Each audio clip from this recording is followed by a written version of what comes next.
Welcome to all in this informative session. और आज यहाँ पे हम इंफॉर्मेशन कलेक्ट करने वाले हैं अबाउट द वॉल्केनो।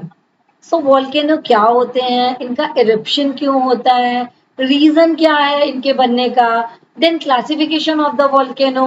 क्लासिफिकेशन हम किस तरीके से देखेंगे, according to shape of the volcano, according to the composition of the volcano, means material जो इरप्ट होता है उसके कंपोजिशन के अकॉर्डिंग हमने वहां पे क्लासिफाई किया है। Then constructive effect of the volcano and the destructive effect of the volcano. इस तरीके से इन सारी चीजों को कवर करते हुए यहाँ पे हम वॉल्केनो के बारे में इंफॉर्मेशन कलेक्ट करने वाले हैं। तो चलिए सबसे पहले देख लेते हैं वॉल्केनो क्या है, तो इनकी डेफिनेशन क्या हो सकती है। What is volcano? A volcano is a went, went means the opening. Volcano means, ये वेंट मीन्स द ओपनिंग, किसकी ओपनिंग, जब यहाँ पे कोई भी चीज बाहर आ रही है। Volcano is a vent or chimney that connect molten rock. Molten rock को हम क्या बोलते हैं, मैग्मा। मोल्टेन रॉक जो कि क्या होती है, इसके वॉल्केनो के अंदर मीन्स क्या होता है, अर्थ के अंदर जो मोलिटन स्टेट की रॉक है। मोलिटन स्टेट पे क्यों बनेगी, क्योंकि जो हाई प्रेशर और टेम्परेचर के कारण जो सॉलिड रॉक है वो किस में चेंज हो गई, लिक्विड में चेंज हो गई। ये हमें पता है, solid change into liquid and liquid again change into gases. तो जो यहाँ पे रॉक का लिक्विड फॉर्म है उसे हम क्या बोलते हैं, मैग्मा बोलते हैं। रॉक का लिक्विड फॉर्म यहाँ पे कहलाएगा मैग्मा। और जब ये मैग्मा बाहर आ जाता है तब हम उसे बोलते हैं लावा। ये हो गया हमारा मैग्मा। तो means the volcano includes the surrounding cone of erupted material. अब समझ लेते हैं, ये तो हो गई हमारा वॉल्केनो। सो मीन्स हम यहाँ पे ये भी बोल सकते हैं the volcano is a vent or narrow opening in the earth crust connected by the conduit to and the underlying magma chamber through which magma, rock, rock fragment, lava, ash, steam, flames and other gases are emitted from the interior of the earth। तो ये हुआ हमारी proper definition about the volcano. अब आगे देख लेते हैं volcano form क्यों होते हैं। तो हमें ये पता है कि हर एक 30 टू 33 मीटर, 30 टू 32 मीटर के डिस्टेंस में कितना है, 1 डिग्री सेल्सियस टेम्परेचर इंक्रीज हो जाता है। कितना होता है, 1 डिग्री टेम्परेचर इंक्रीज हो जाता है। मीन्स अर्थ से अगर मैं अर्थ की कोर पे, मान लो ये अर्थ है मेरी, ऐसे मैं नीचे जाती जाऊं तो हर एक 32 मीटर पे कितना बढ़ता है, 1 डिग्री जो है यहाँ पे टेम्परेचर इंक्रीज होता है। So due to the increasing the temperature, जब यहाँ पे क्या होगा, टेम्परेचर इंक्रीज हो रहा है, तो टेम्परेचर के इंक्रीज होने के कारण ये हमें पता है कि जो सॉलिड स्टेट होता है, when we increasing the temperature it change into liquid state. तो भाई क्या होती है, वहां पे रॉक्स होती हैं, सॉलिड स्टेट्स के मटेरियल होते हैं, दे चेंज इनटू लिक्विड फॉर्म। अब जब ये लिक्विड फॉर्म पे चेंज हो जाएंगे तो अंदर क्या होगा, अंदर यहाँ पे क्या होगा, प्रेशर बनेगा। प्रेशर बनेगा मीन्स क्या होता है, लिक्विड जो है सॉलिड से एक जगह पे रहा आएगा, बट लिक्विड का नेचर होता है, क्या होगा, वो जिधर की तरफ उसको मूव मिलेगा उस तरफ को वो मूव कर जाता है। तो inside the earth heat and pressure causes the rock to melt and turn to magma. अब यहाँ पे मैंने आपको अभी बताया कि 30 टू 32 मीटर के डिस्टेंस में 1 डिग्री का टेम्परेचर इंक्रीज हो जाता है। So due to the increasing the temperature अंदर क्या है, रॉक भरी पड़ी है, तो रॉक क्या होगा, मेल्ट हो जाती है। मेल्ट होने के बाद दे टर्न इनटू मैग्मा। जो ये लिक्विड फॉर्म है उसे हम क्या बोलते हैं, मैग्मा, जो कि ड्यू टू द टेम्परेचर उसे बहुत ज्यादा प्रेशर है और बहुत ज्यादा हीट है, इस मटेरियल को हम बोलते हैं magma. So magma is focused of the surface of the earth because it is the less dense, flow out through an opening called a vent. The lava cools quickly to form layer. तो lava कहाँ पे होता है, यहाँ पे लावा cools quickly to form layers। तो यहाँ पे ये लेयर का फॉर्मेशन करेगा। So due to the pressure ये जो है मैग्मा वो बाहर आता है, तब हम उसे बोलते हैं यहाँ पे लावा। और ये लावा जो है बाहर आकर के कूल डाउन होता है धीरे धीरे, इसी को हम बोलते हैं वॉल्केनो इरप्शन। और यही है हमारा रीजन वॉल्केनो फॉर्मेशन का। अब यहाँ पे आगे ये यही है causes of the volcanic eruption, जैसा कि मैंने अभी डिस्कस किया। We know that the mantle of the earth is too hot. हमें ये पता है कि अर्थ की जो इनर कोर है वो बहुत ज्यादा गर्म है। वहां पे टेम्परेचर का रेंज कितना है, about the 1000 to 3000 degree Celsius. तो इतने प्रेशर पे क्या होगा, जाहिर सी बात है कि जो रॉक्स हैं हमारी वो मेल्ट हो जाएंगे और मेल्ट होकर के वो लिक्विड फॉर्म पे चेंज होगी। अब मेल्ट होने के बाद हमें ये पता है कि सॉलिड से जो लिक्विड है after melting the substance light in weight. अब क्या होगा, वेट उसका थोड़ा हल्का होगा। So due to the light weight, अब मैग्मा की डेंसिटी कम होगी इसलिए वो लाइट होगा। So due to the low density ये क्या होगा, ऊपर की तरफ आने की कोशिश करेगा।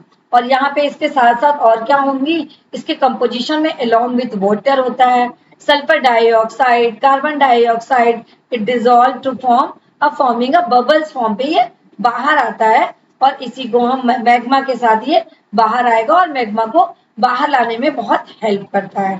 तो यही से सारे रीजंस है हमारे वॉल्केनो इरप्शन की। तो यहाँ पे हम ये अब इनको शॉर्ट में बोल सकते हैं, the three main cause of volcanic eruption are the buoyancy of the magma, means upthrust of the magma. So due to the density of the magma, हमें ये पता है कि उसमें क्या है, अपथ्रस्ट लग रहा है, मीन्स बाहर की तरफ वो मैग्मा आने की कोशिश कर रहा है। जैसे कि हमने लिक्विड का नेचर पढ़ा है, अपथ्रस्ट होता है नेचर ऑफ द लिक्विड। तो यहाँ पे मैग्मा क्या है, लिक्विड फॉर्मेशन में आ गया। So due to the form of the liquid इसमें अपथ्रस्ट लगेगा। So due to the upthrust ये बाहर की तरफ आने की, जैसे हमारा वाटर का नेचर होता है या और भी लिक्विड्स के नेचर इसी तरीके से होते हैं, तो वैसे ही मैग्मा यहाँ पे वैसा नेचर शो करेगा। देन प्रेशर फ्रॉम लिक्विड, उसके अंदर जो गैसेस मिली हुई हैं उनके अंदर एक जो प्रेशर है due to the temperature, gases में बहुत ज्यादा प्रेशर जो है वो बनता है। ड्यू टू द प्रेशर क्या होता है, यहाँ पे बाहर आएंगी चीजें। Then increases in pressure on the chamber lid. तो चैम्बर लिड का क्या होगा, प्रेशर बहुत ज्यादा इंक्रीज होगा तो उसमें से मटेरियल जो है बाहर की तरफ आने की कोशिश करेगा।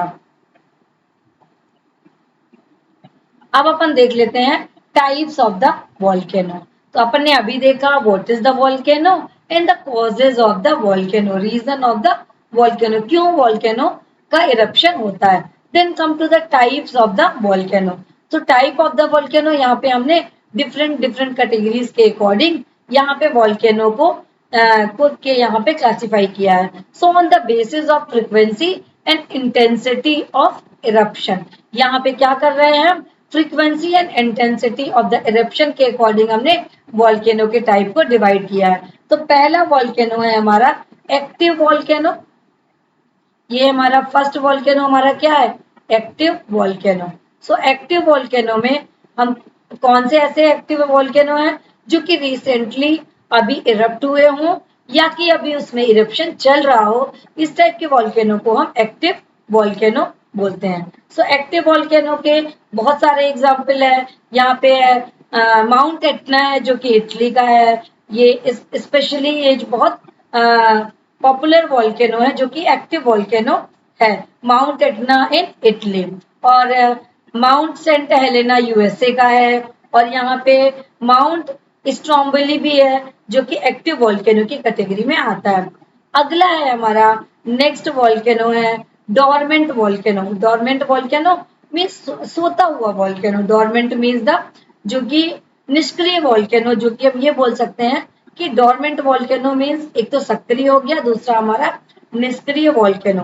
तो अब यहाँ पे dormant volcano, dormant volcano are those which erupted in a past and are likely to erupt again after remaining inactive and fairly long period। Means पहले तो ये इरप्ट हो चुका हो लेकिन मे भी पॉसिबिलिटीज है कि कुछ समय के बाद, अभी ये साइलेंट पोजीशन पे है, उसके बाद इरप्शन के इसके चांसेस बचे हुए हैं। मीन्स अर्थ के अंदर जिस पोर्शन से वो बाहर आ रहा है वहां का मैग्मा अभी बाकी है। वो क्या है, मैग्मा अभी बाकी है लेकिन क्या है, जैसे जैसे मैग्मा बाहर आता है तो उसमें क्या होता है, नीचे की जो रॉक्स हैं वो अगेन सॉलिड फॉर्म पे चेंज होने लगती हैं। सॉलिड फॉर्म पे जब वो चेंज होती हैं तो थोड़ी देर के लिए जो क्या होता है, कुछ समय के लिए वॉल्केनो इरप्शन वहां पे बंद हो जाता है। So after a long time, फिर से कुछ समय के बाद, कुछ समय गुजरने के बाद ये जो वॉल्केनो है फिर से इरप्ट होने के चांसेस इसमें बने हुए होते हैं। अब यहाँ पे देखते हैं थर्ड टाइप ऑफ वॉल्केनो। ये वॉल्केनो है एक्सटेंट वॉल्केनो। तो extinct volcano are those which were active in a remote geological period। Means ये बहुत पहले कभी एक्टिव था, बट अब इसके एक्टिव होने के कोई चांसेस आगे नहीं होते। मीन्स जिस होल से, फॉर एग्जाम्पल अगर ये मैग्मा, ये मेरा वॉल्केनो है, अगर यहाँ पे मीन्स ये मैग्मा भरा हुआ है, तो मीन्स अगर ये मैग्मा मेरा इस ट्यूब के थ्रू बाहर आ रहा है, मीन्स अब ये जो मैग्मा वाला पोर्शन है ये ब्लैंक हो चुका हो, खाली हो चुका है। मीन्स अब यहाँ पे चांसेस क्या होते हैं कि अगेन ये वॉल्केनो दोबारा कभी भी इरप्ट नहीं हो सकता। तो इसीलिए हम इसे एक्सटेंट वॉल्केनोज की कैटेगरी में रखते हैं। So there are the three type of volcano due to the on the basis of the frequency and the intensity: active volcano, dormant volcano और extinct volcano। अब वहां पे देखते हैं on the basis of types of eruption। अब types of eruption या हम इसे बोल सकते हैं शेप के अकॉर्डिंग भी यहाँ पे हम इसे क्लासिफिकेशन कर सकते हैं। तो पहला है हमारा conical volcano। So conical volcano, the most common type of eruption make place in a point of the earth surface। magma and other materials get erupted through the narrow conduit और pipe, conduit भी बोल सकते हैं या कि pipe के through ये बाहर आता है। तो इस टाइप के वॉल्केनो को हम क्या बोलते हैं, कॉनिकल वॉल्केनो। जैसे ये साइज है हमारा, कैसा दिख रहा है, ये हमारा कोन के शेप का ये वॉल्केनो हमको दिख रहा है। ये वॉल्केनो क्या है, ये इस तरीके से कोन के शेप का वॉल्केनो है, क्योंकि इसमें क्या होते हैं, हाई प्रेशर से मैग्मा बाहर आता है और मैग्मा बाहर आके क्या होता है, यहाँ पे जमना स्टार्ट होता है और ये इसको कोन के शेप का बना देता है। तो इसे हम बोलते हैं कॉनिकल वॉल्केनो।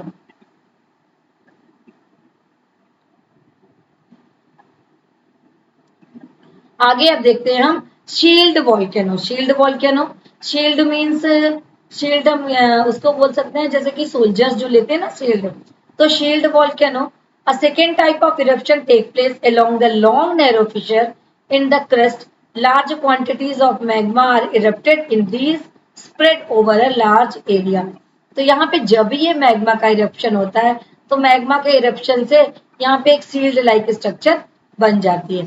तो इसे हम इस टाइप के due to the reason of the shape हम इसे शील्ड वॉल्केनो बोलते हैं। तो मीन्स यहाँ पे शील्ड वॉल्केनो तब बनता है जब ये लावा यहीं पे इकट्ठा होके और यहाँ पे एक पिट लाइक स्ट्रक्चर बना देता है, बड़ा सा एक गड्ढा बना देता है, इसे हम बोलते हैं शील्ड वॉल्केनो। अब हम देख लेते हैं constructive effect of the volcano. भाई अगर वॉल्केनो इरप्ट हो रहा है तो वहां पे लैंड पे कुछ ना कुछ चेंजेस आएंगे, या तो कंस्ट्रक्टिव इफेक्ट दिखेंगे या तो डिस्ट्रक्टिव इफेक्ट देंगे। मीन्स लैंड में कुछ फायदे मिलेंगे और कुछ नुकसान मिलेंगे। तो चलिए सबसे पहले हम देख लेते हैं constructive effect of the volcano. So constructive effect of the volcano, so due to the eruption of the volcano, so land में कुछ ना कुछ चेंजेस आते हैं, उनके फॉर्मेशन में कुछ ना कुछ चेंजेस होते हैं। तो यहाँ पे लैंड में क्या होता है, फॉर्मेशन होता है। तो यहाँ पे पहला टाइप हम देखते हैं एक्सट्रूसिव लैंडफॉर्म और दूसरा है इंट्रूसिव लैंडफॉर्म।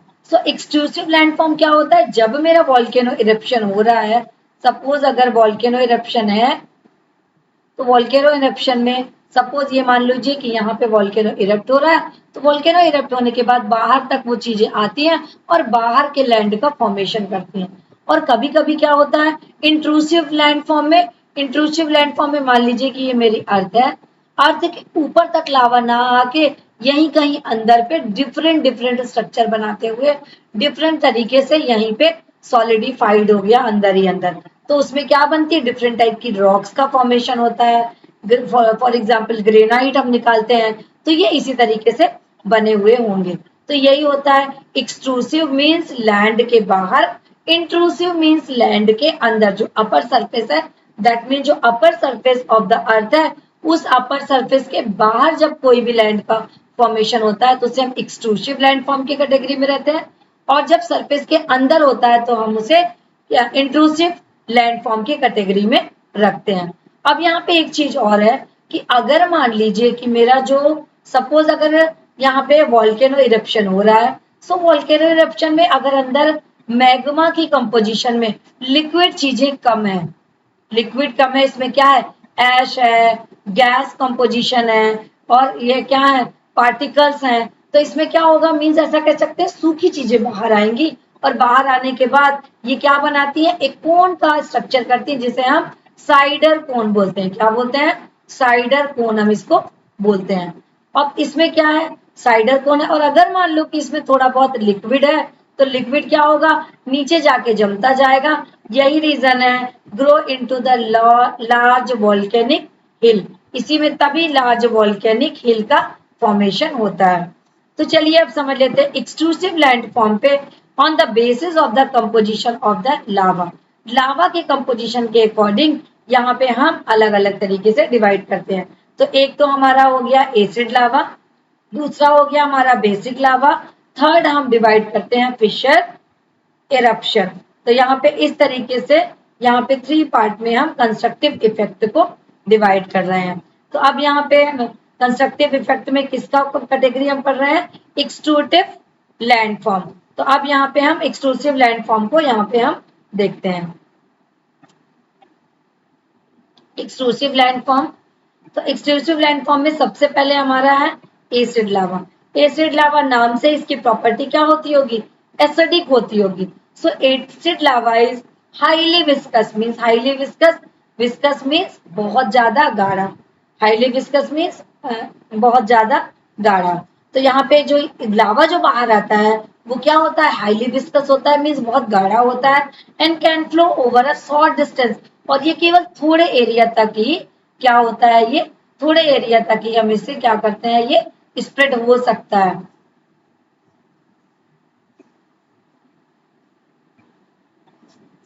फॉर एग्जाम्पल जैसे मान लीजिए कि ये मेरा लावा है, इरप्ट हुआ, लावा इरप्ट हुआ, इरप्ट होने के बाद इसका विस्कस क्या है, विस्कोसिटी इसकी बहुत ज्यादा है, तो ये क्या होगा, थोड़े एरिया तक ही ये स्प्रेड होगा, और ये इतने एरिया पे ही आके ये इसका सॉलिडिफिकेशन हो जाता है, ये सॉलिडिफाइड हो जाता है। तो ये हो गया हमारा कंस्ट्रक्टिव, तो ये है हमारा, अगर ये थोड़े पार्ट तक होगा तो इसे हम बोलेंगे एसिड लावा।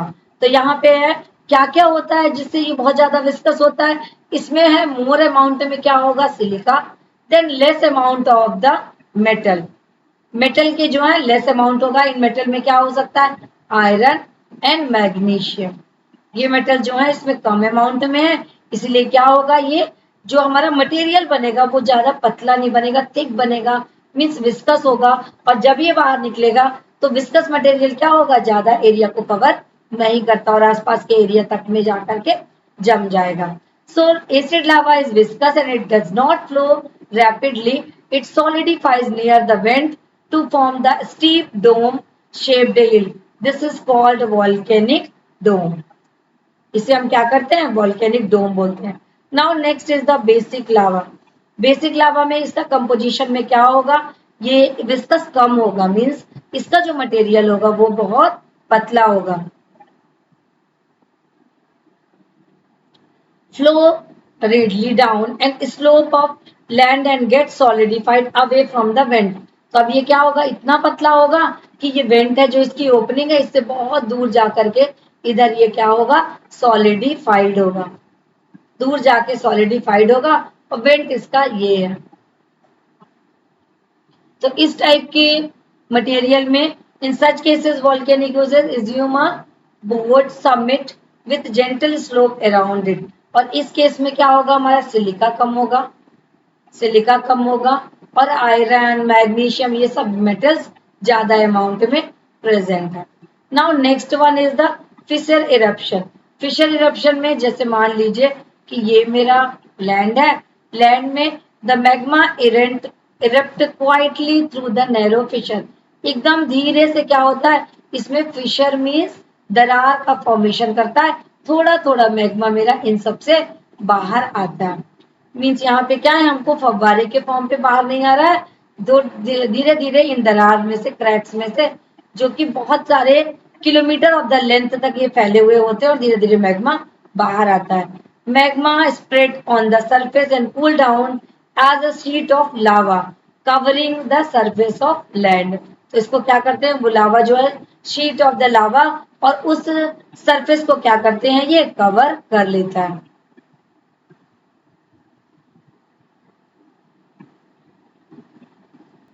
तो ये थे हमारे type of the extrusive forms. So extrusive form में हमने एसिड देखा, बेसिक देखा और फिशर इरप्शन देखा। नाउ नेक्स्ट अब अपन को देखना है इंट्रूसिव फॉर्म। सो इंट्रूसिव फॉर्म में अभी जैसे मैंने आपको बताया था कि ये हो गई मेरी सपोज अर्थ, तो अर्थ में अंदर ही यहाँ पे आकर के मटेरियल हमारा यही सॉलिडिफाइड हो रहा है और अर्थ सरफेस के ऊपर पे नहीं जा पा रहा है। तो चलिए समझते हैं यहाँ पे इंट्रूसिव फॉर्म। सो इंट्रूसिव फॉर्म में जैसे मैंने अभी बताया कि नीचे ही आके, तो सबसे पहले हमारा आती है डाइक्स। तो डाइक्स हमारी क्या है, फॉर एग्जाम्पल जैसे मान लीजिए कि ये मेरा निकल रहा है, इसके बाद क्या होगा, जो इस तरीके से, so dyke are the usually narrow, but क्या होगा, usually narrow but many extend several kilometre in length. Dyke are generally more resistance being a igneous origin. So यहाँ पे इसको हम बोलते हैं DYKES डाइक्स, DYKES डाइक्स। अगला है हमारा सिल्स है। सिल्स में हम क्या करेंगे, अभी मैंने बोला कि ये क्या हो रहा है, ये वर्टिकली इस तरीके से बाहर तक नहीं पहुंचती है, यहीं अंदर आके खत्म हो जाती है। अब आगे अपन देखेंगे कि सपोज अगर कोई चीज यहाँ पे हम देख रहे हैं हॉरिजेंटल वे में ये आगे बढ़ रहा है, तो अगर ये हॉरिजेंटल वे पे है तब हम इसे बोलते हैं सेल्स। तब ये हो गया सेल्स। तो ये हमारा हो गया डाइक्स और दूसरा हो गया सेल्स। तो ये है हमारा क्या है, अगर हम इसको बोलें कि ये वर्टिकली आगे जा रहा है और ये इधर क्या है, हॉरिजेंटल आगे जा रहा है, तो इसे हम सेल्स बोलेंगे। अगला अपन देखते हैं बैथोलिथ्स। बैथोलिथ्स में क्या होगा, बैथोलिथ्स में सपोज अगर मान लीजिए कि ये यही आकर के ये ढेर जैसे अंदर ही अंदर बना लेते हैं। बैथोलिथ्स क्या होते हैं, दीज आर द बैथोलिथ्स यहीं पे इकट्ठे होंगे और इकट्ठे होने के बाद ये क्या बनाते हैं, यहीं पे हमको मिल जाता है ग्रेनाइट। फॉर एग्जाम्पल अपन ने देखा है ग्रेनाइट किसके एग्जाम्पल है, बैथोलिथ के टाइप है ग्रेनाइट। अब आगे देखते हैं यहाँ पे destructive effect of the volcano. तो डिस्ट्रक्टिव इफेक्ट में पहला है so hazard of life and property, इसमें बहुत सारी चीजें डिस्ट्रॉय हो जाती हैं। देन सेकेंड है releases gas and smoke with cause the pollution. अब यहाँ पे सेकेंड क्या है, जो इसमें से गैसेस और स्मोक्स निकलता है वो सब क्या है, यहाँ पे वो पॉल्यूशन का रीजन है। देन थर्ड है ash and dust releases by volcanoes can disturb air traffic. और इसमें से निकलने वाला जो है एयर क्या होती है, इसको वोल्केनो जो है एयर ट्रैफिक से भर देती है। व्हेन रेन वाटर और melting snow mixed with the ice and mud form a volcanic eruption. Mud flows called lahars and called the lahars in created. तो ये सारी चीजें हो गई destructive effect of the volcano. अब अगर देखते हैं important volcanic zone of the world. World के अंदर क्या है, बहुत सारे इंपॉर्टेंट वोल्केनिक जोन है, उसके बारे में थोड़ा सा समझ लेते हैं। तो यहाँ पे 3 वोल्केनिक जोन माने गए हैं। So important volcanic zone of the world, पहला है हमारा द सर्कम पैसिफिक बेल्ट। तो यहाँ पे है ये सर्कम पैसिफिक बेल्ट, पहला है हमारा सर्कम पैसिफिक बेल्ट। सेकेंड है हमारा मिड कॉन्टिनेंटल बेल्ट। थर्ड है हमारा मिड एटलांटिक बेल्ट। यहाँ पे इन 3 जोन में इसको बांटा गया है। तो पहला है हमारा सर्कम बेल्ट, जिसे हम रिंग इन ऑफ लाइफ भी बोलते हैं, रिंग ऑफ लाइफ भी बोलते हैं। तो ये किस तरीके से है, ये हमारा रिंग ऑफ लाइफ, ये चारों तरफ जो ये पिंक दिख रहा है ये सारे क्या है, ये वॉल्केनो है जिसे हम क्या बोलते हैं, रिंग ऑफ फायर बोलते हैं। So mid-continental belt, this is the volcanic zone to convergent continental plate boundaries that include the volcano of Air Pine mountain chain and the Mediterranean Sea and the fault zone of the Eastern Africa. ये हमारे हो गए कौन, mid continental belt. तो इसके examples क्या हैं, यहाँ पे एटना है, किलिमंजारो है, केनिया है, ये सब क्या है, मिड कॉन्टिनेंटल बेल्ट के एग्जाम्पल हैं। अब अपन को थर्ड देखना है, mid Atlantic belt. The belt represented the divergent boundary of the plate located along the mid-Atlantic ridges. Volcanoes of this area are mainly in fissure erupted type. इसके examples क्या हैं, Saint Helena हो गया, Azores island are the more example of the mid Atlantic belt. तो ये थी हमारी information related to the volcano. तो अगले वीडियो में अगला टॉपिक लेकर के फिर स्टार्ट करेंगे। पढ़ते रहिए, फिर मिलते हैं नेक्स्ट वीडियो में। Thank you.